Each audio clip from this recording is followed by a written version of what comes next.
In a summer camp, there are total of 28 students, out of which 7 plays hockey, 32 students play tennis, and 5 students play neither tennis nor hockey. How many students play both hockey and tennis?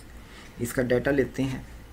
Total हमारे पास है 28, hockey में है 7, tennis में 32 और 5 ऐसे हैं जो neither tennis nor hockey, तो इसलिए हमने उसे अलहदा दायरे में लिख दिया.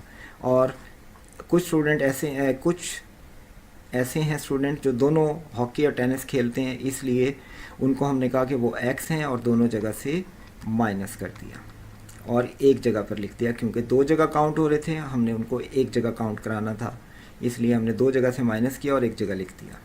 अब हम इन सबको ऐड करते हैं. ये माइनस एक्स प्लस एक्स से cancel, 7 plus 32 minus x plus 5 is equal to 28.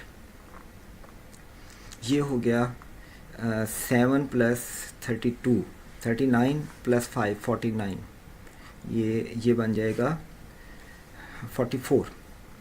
तो minus x plus 7 plus 39 is equal to 39 plus 4 44 is equal to 28. तो minus x is equal to 28 minus 42. 44 में से 28 माइनस करें 16. तो x के लिए answer आता है 16, जो कि ऑप्शन सी में दिया गया है. इसलिए इस क्वेश्चन का करेक्ट आंसर है ऑप्शन सी.